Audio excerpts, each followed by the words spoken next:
Baik, mungkin karena memang sudah waktunya dibuka, saya selaku panitia perwakilan dari panitia seminar mengucapkan terima kasih banyak kepada Bu Agustin, Dr. Brian, Bu Anissa selaku Sekretaris Kepala Staf, Bu Tina, Prof. Eko, dan juga seluruh panelis serta pemateri yang telah berhadir untuk menyukseskan acara kita hari ini.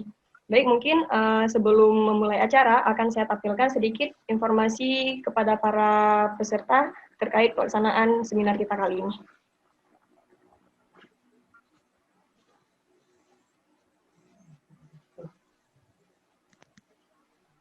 Jadi pada pelaksanaan seminar kita menyediakan opsi live streaming YouTube. Jadi bisa diakses dengan cara men-search di YouTube dengan nama Seminar PTPI. Di situ nanti akan tampil live streaming yang sedang kita, seminar yang sedang kita laksanakan. Dan juga kepada seluruh peserta diharapkan untuk mengisi pretest. Untuk pretestnya sudah kita buka dari tadi pagi dan akan ditutup mungkin pada pukul 14.00. Dan setelah itu peserta juga diharapkan untuk mengisi post-test, yang di post-test ini akan dibuka pada sesi Q&A selama sesi Q&A berlangsung. Setelah sesi Q&A. Dan juga untuk angket, kita buka selama sesi Q&A. Di sini kita memberikan sertifikat kepada peserta jika nilai rata-rata dari pretest dan post-testnya itu 40%. Untuk sertifikat dan materinya akan diberikan kepada peserta 1 minggu setelah seminar berlangsung. Jadi nanti kami dari panitia seminar akan memberikan email kepada para peserta bahwa sertifikat dan materi sudah bisa diakses. Mungkin itu sedikit informasi dari saya.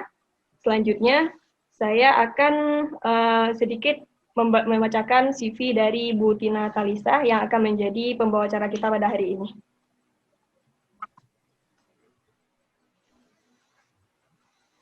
Baik, Bu Tina Talisa dengan gelarnya yaitu Tina Talisa SKG MIKOM.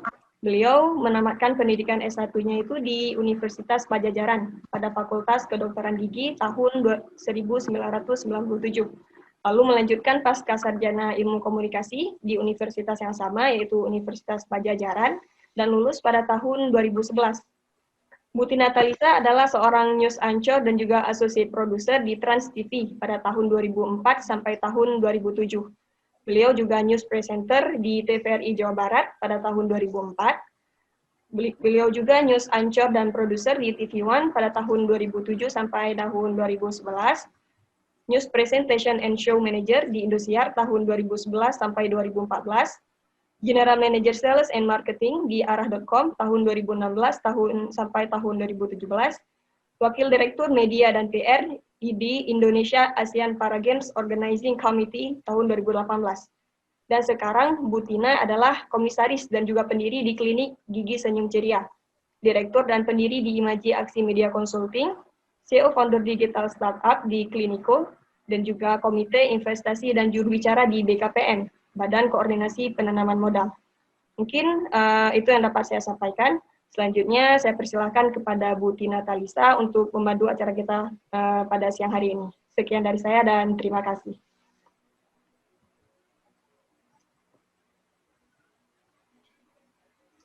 Baik, terima kasih.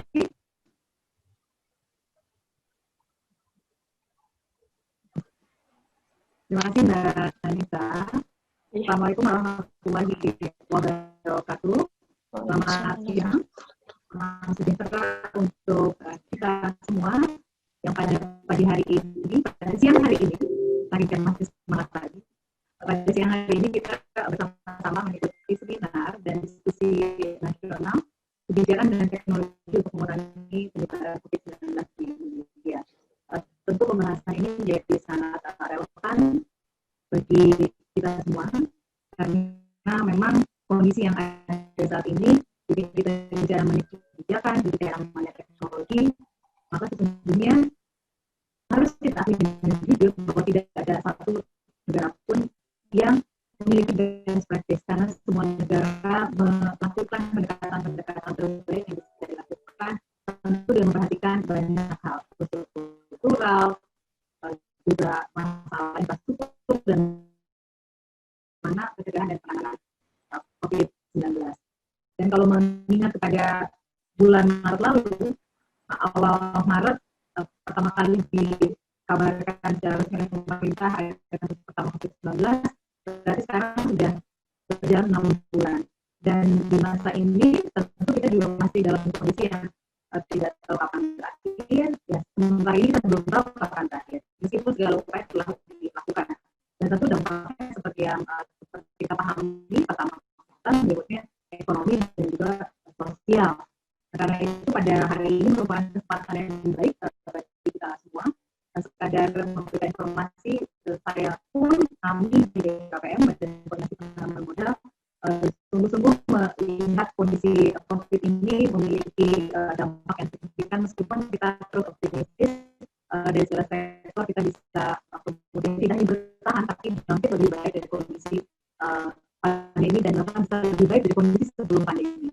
Nah, pada kesempatan ini sebelum kita bersama-sama mengikuti sambutan dan pembukaan seminar, kemudian juga paparan dari para pemateri, yang pertama akan menyampaikan pengantar, kami persilahkan kepada Presiden PTPI untuk menyampaikan sedikit pengantar sebelum kita berdiskusi lebih detail. Prof. Eko.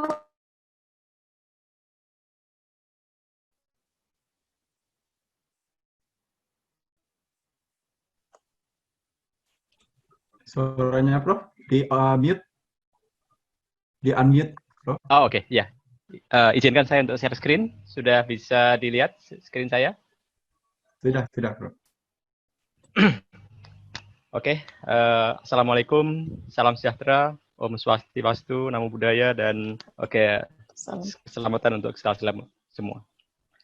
Jadi terima kasih yang besar-besarkan saya ucapkan kepada Bapak Jenderal TNI Purnawiran Dr. Haji Muldoko selaku Kepala Staf Kepresidenan Republik Indonesia, kemudian juga Ibu Dr. Agustin Kusumayati, Sekretaris Universitas Indonesia, Ibu Dr. Brian Sri Prahastuti, MPS, tenaga ahli utama Kantor Staf Presiden Republik Indonesia, Ibu Dr. Telisa Aulia Valianti, SEME, Asisten Staf Khusus Sekretariat Kabinet RI Bidang Ekonomi, serta pembawa acara kita, Ibu Tina Telisa, SKG MIKOM. Kemudian, saya juga mengucapkan penghargaan dan ucapan terima kasih. Hadir di sini ada Bapak Dr. Azhar dari Sesdijen Pelayanan Kementerian Kesehatan, mungkin ada Bapak Ede, Ketua IAKMI, kemudian Ketua Umum ataupun perwakilan dari Persi, IKESINDO, para direktur rumah sakit, perusahaan, direktorat kementerian, kemudian para ketua umum dan perwakilan organisasi yang hadir, dekan, ketua jurusan, kepala prodi atau dosen di perguruan tinggi, kemudian para kepala atau perwakilan dinas kesehatan, ya para pengurus PTPI yang saya hormati, kemudian para anggota, tamu undangan, serta peserta seminar lainnya, dan pihak lainnya yang tentunya tidak bisa saya sebutkan satu persatu dalam seminar ini. Sebelum saya lanjutkan, saya juga mohon maaf atas segala ketidaksempurnaan atas acara ini, ya. Ya semoga apa yang kita lakukan ini mendapat ridho dari Allah Subhanahu wa taala dan mendapat hal yang setimpal meskipun banyak ketidaksempurnaan. Sebagai perkenalan, PTPI didirikan pada tanggal 3 Oktober. Jadi PTPI adalah organisasi non-profit, non-partai, non-religi oriented, dan non-race oriented. Jadi PTPI juga anggota International Federation of Hospital Engineering atau Healthcare Engineering. Dan visi kami adalah untuk menjadi organisasi utama yang mendukung implementasi rumah sakit yang smart di Indonesia. Jadi tema seminar kali ini adalah tentang kebijakan dan teknologi untuk mengurangi penyebaran COVID di Indonesia, ya, diselenggarakan oleh Kantor Staf Presiden, Perkumpulan Teknik Rumah Sakit Indonesia, dan Universitas Indonesia. Dan ini merupakan bagian dari seminar multi conference yang kami akan teruskan hingga tahun depan, yaitu International Conference on Technology and Policy for Supporting Implementation of Post-COVID-19 New Normal in Southeast Asia atau ITTP COVID. Kemudian untuk seminar dan diskusi kali ini, kita ada 3 tujuan. Jadi yang pertama adalah mensosialisasikan protokol kesehatan dalam rangka mengurangi penyebaran COVID-19 di Indonesia, kemudian mendiskusikan risiko kesehatan dan ekonomi terkait dengan penerapan protokol kesehatan dalam rangka mengurangi penyebaran COVID-19 di Indonesia, serta saya sendiri dan mungkin kawan-kawan nanti akan mengajak para sukarelawan untuk ikut dalam mengembangkan, mendukung, menggunakan, dan memfasilitasi, serta menjaga aplikasi mobile untuk mengurangi penyebaran COVID-19 di Indonesia, yang nanti aplikasi itu kami sebut sebagai Sehat RI. topik yang akan kita berikan yaitu kapan COVID akan berakhir, kemudian protokol kesehatan, kemudian berkaitan dengan perekonomian, yang terakhir adalah tentang teknologi. Sebagai informasi, sampai tadi pagi 9.30, yang mendaftar untuk seminar dan diskusi ini adalah 738 peserta. Kemudian yang tertinggi dari DKI Jakarta, diikuti Jawa Barat, kemudian Jawa Timur, dan seterusnya. Kemudian dari sisi instansi ada 200 lebih adalah dari rumah sakit, kemudian perusahaan, kemudian Dinkes, tentunya di sini ada perguruan tinggi, organisasi dan perorangan yang oleh kami belum kami jabarkan lebih lanjut. Kemudian dari sisi profesi ya, ada dari mahasiswa, kemudian dari pegawai negeri, dosen, dokter, manajer, direktur, konsultan dan lain-lainnya. Seperti tadi saya kemukakan bahwa seminar ini adalah first activity ataupun first conference yang kita lakukan. Jadi sebagai bagian dari International Multi Conference on Technology and Policy for Supporting Implementation of Post-COVID-19 New Normal in Southeast Asia, yang kita juga sudah pernah bicarakan juga dengan Bapak Kepala Staf pada beberapa saat yang lalu. Kemudian tentang konferensi ini, selanjutnya kita akan mempunyai second teleconference yaitu pada tanggal 30 Oktober yang rencananya kita akan mengundang representatif dari beberapa negara ASEAN ya. Kemudian di sana mungkin kita juga akan bicarakan tentang bagaimana memungkinkan mobility di Southeast Asia sebagai salah satu hal utama yang akan kita bahas. Kemudian untuk konferensi yang kemudian terbuka juga call for paper untuk para peneliti ataupun yang memiliki paper untuk mensubmit ke kami. Jadi demikian yang bisa saya sampaikan. Selanjutnya saya ucapkan terima kasih dan saya akhiri wabillahi taufiq wal hidayah. Wassalamualaikum warahmatullahi wabarakatuh dan saya kembalikan kepada pembawa acara. Silakan. Selamat siang Bapak Muldoko. Salam kenal. Ya. Ya, sudah. Baik, terima kasih banyak atas pengantar dari sepertinya koneksi jaringannya tiba-tiba bisa bersama-sama melanjutkan kepada acara berikutnya, yaitu kata sambutan dan pembukaan seminar yang akan disampaikan langsung oleh Kepala Staf Kepresidenan Republik Indonesia. Dengan hormat kami persilakan Bapak Jenderal TNI Purnawirawan Dr. Haji Muldoko SIP. Baik, terima kasih atas waktu yang diberikan. Suara saya cek dulu ini oke ya? Oke Pak. Baik ya. Baik, terima kasih atas kesempatan sore hari ini. Walaupun saya tidak ada di tempat, tapi saya berusaha untuk tetap bisa hadir ya. Oke, terima kasih. Yang sangat saya hormati Profesor Dr. Eko Supriyanto, Presiden Perkumpulan Teknik Rumah Sakitan Indonesia, PTPI, Dr. Agustin Kusumayati, MSc, PhD, Sekretaris Universitas Indonesia, Dr. Talisa Aulia Valianti, Asisten Staf Khusus Sekretariat Kabinet, Ketua Umum Ikatan Ahli Kesehatan Masyarakat Indonesia, para Direktur Rumah Sakit, para pengurus dan anggota PTPI yang sungguh saya banggakan. Sekali lagi terima kasih di tengah-tengah situasi COVID yang memprihatinkan. Pemerintah telah banyak dibantu oleh berbagai komunitas yang semangatnya sama, yaitu bagaimana upaya kita untuk menekan, bahkan menghilangkan kalau bisa ya penyebaran dari COVID-19 ini. Kita ketahui bersama jumlah pasien COVID-19 terus meningkat sejak kasus pertama ditemukan di Indonesia sehingga menimbulkan banyak korban, baik masyarakat maupun dokter dan tenaga medis. Kita sangat prihatin ikut berduka cita yang mendalam dan menaruh rasa hormat yang tidak terhingga kepada teman-teman almarhum dokter dan para tenaga medis yang bertempur di medan terdepan dalam mengatasi COVID-19 ini. Berbagai upaya telah dilakukan oleh pemerintah, di antaranya adalah dengan melaksanakan tes secara masif, pembatasan sosial berskala besar, membuat protokol kesehatan, menambahkan jumlah ruang isolasi di setiap rumah sakit, dan mengkampanyekan penggunaan masker. Ini kampanye penggunaan masker ini juga saya minta semua pihak harus turun tangan, karena dampak kampanye ini juga signifikan bagi upaya membangun kesadaran bersama bisa menggunakan masker khususnya.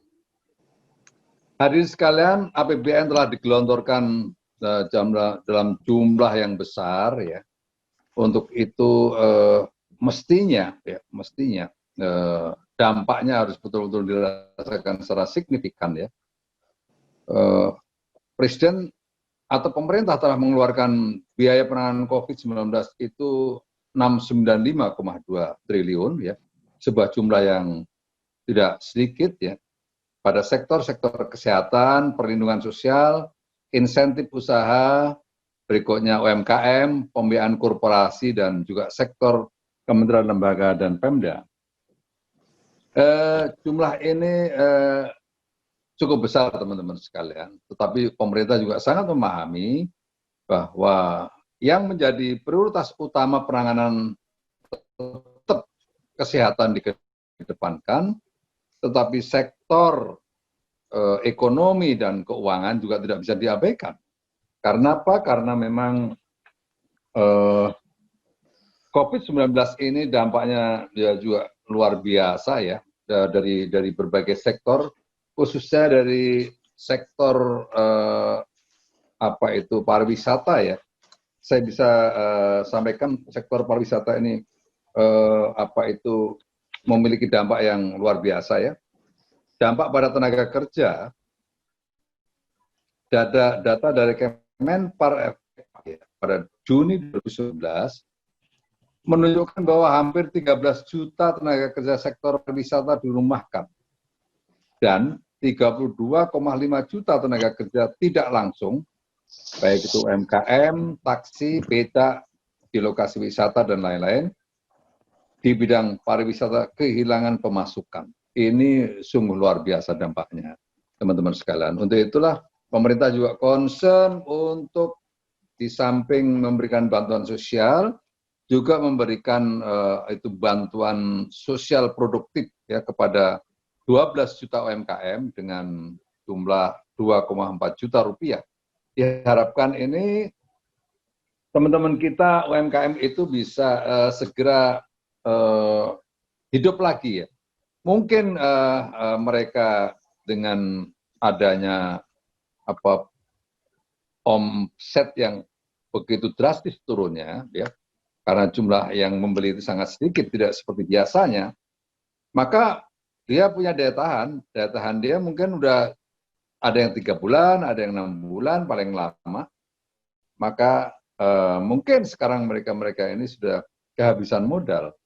Untuk itulah upaya pemerintah untuk segera menggelontorkan 2,4 juta kepada 12 juta UMKM ini sungguh luar biasa pengaruhnya. Dan saya ikut merasakan sendiri pada saat oleh Presiden ke Istana, kita bisa berbicara dengan mereka, mereka mengatakan kondisinya sungguh-sungguh memprihatinkan. Itu hadirin sekalian kondisi yang dihadapi. Maka saya dalam pesan yang paling penting sekarang ini adalah ada 3 sektor menurut saya yang harus bekerja bersama-sama, ya, berkolaborasi dan saling memperkuat. Yang pertama adalah masyarakat ya. Masyarakat harus patuh terhadap protokol, khususnya 3M, yang itu selalu kita dengung-dengungkan ya. mencuci tangan, berikutnya menjaga jarak, yang berikutnya adalah apa itu? Masker. Apa itu? Gunakan masker.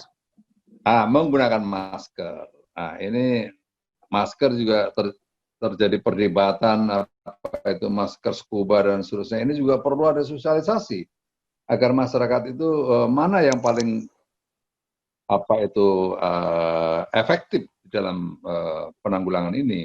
Jangan hanya sekedar masker begitu. Berikutnya pemerintah daerah ya.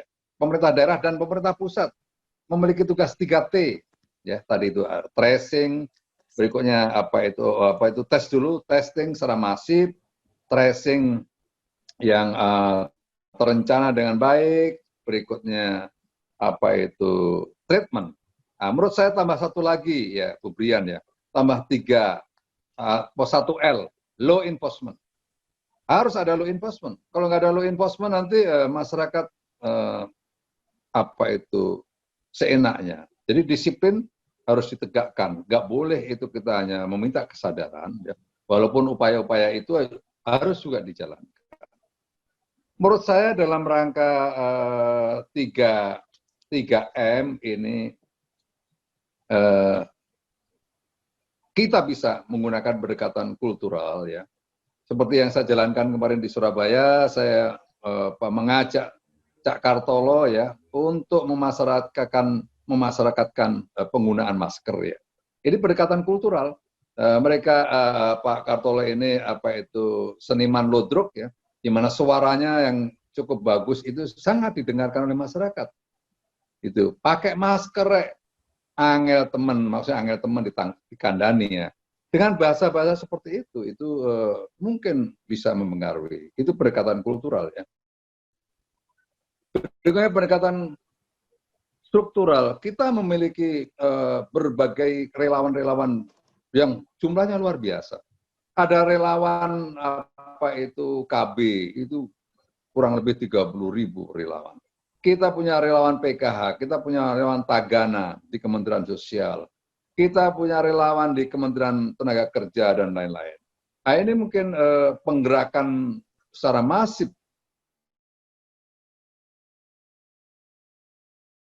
dikendalikan oleh kementerian-kementerian tersebut. Ini menurut saya juga bisa dikerahkan dengan baik.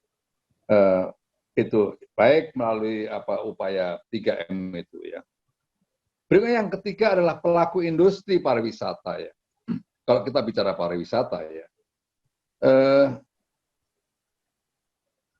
Apa itu namanya, bagaimana pelaku industri pariwisata dan juga pelaku-pelaku industri yang lain, ya, ada 2 fungsi. Yang pertama adalah menegakkan protokol ke dalam, ya, menegakkan protokol ke dalam agar memberikan keyakinan bagi mereka yang datang, khususnya pariwisata ini ya. Tapi mereka juga menegakkan aturan keluar itu kepada pengunjung. Kalau pengunjungnya tidak taat, mereka juga harus ada ketegasan. Karena itu juga bisa membantu meyakinkan orang lain khususnya ya yang akan melakukan kunjungan ke hotel, ke tempat-tempat tertentu dan seterusnya. Itu menurut saya yang perlu kita tegakkan bersama-sama hadirin sekalian. Maka sebelum vaksin ini ditemukan, maka mari upaya 3M itu kita kawal bersama-sama. Ya. Kita kawal bersama-sama. Itu tugas dan tanggung jawab masyarakat. Ya. Berikutnya upaya 3T plus 1L tadi ya. Testing, tracing, dan treatment, dan juga law enforcement, ini juga menjadi tugas pemerintah daerah. Mari juga kita berkolaborasi, karena tidak bisa pemerintah dan pemerintah daerah bekerja sendirian. Nah, yang lebih penting lagi adalah bagaimana agar dunia industri, baik industri pariwisata, manufacturing, dan yang lain-lain bisa segera hidup. Maka yang paling utama adalah bagaimana pelaku industri itu menegakkan ke dalam terhadap protokol-protokol yang telah dia buat sendiri. Yang kedua adalah bagaimana menegakkan protokol kesehatan bagi mereka yang datang khususnya di pariwisata dan sektor-sektor lingkungan yang lain begitu. Itulah kira-kira hal-hal yang bisa saya sampaikan pada acara ini ya. Saya sekali lagi menaruh rasa hormat dan terima kasih yang tidak terhingga atas seminar ini ya. Mudah-mudahan seminar ini nantinya bisa membawa angin segar bagi upaya kita bersama bagaimana mengurangi penyebaran COVID-19 di Indonesia.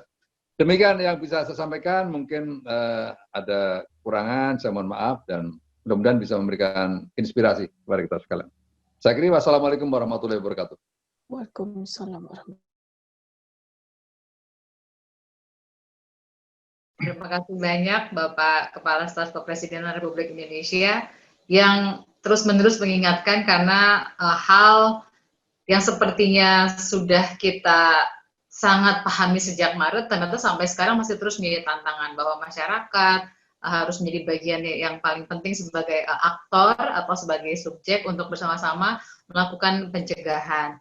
Tentunya juga negara terus hadir melakukan pendekatan-pendekatan yang bisa di satu sisi menanggulangi kesehatan, di sisi yang lainnya adalah bagaimana ekonomi juga bisa betul-betul juga secara memang tidak selancar sebelumnya, tapi tetap bisa berjalan dan kemudian nanti rebound.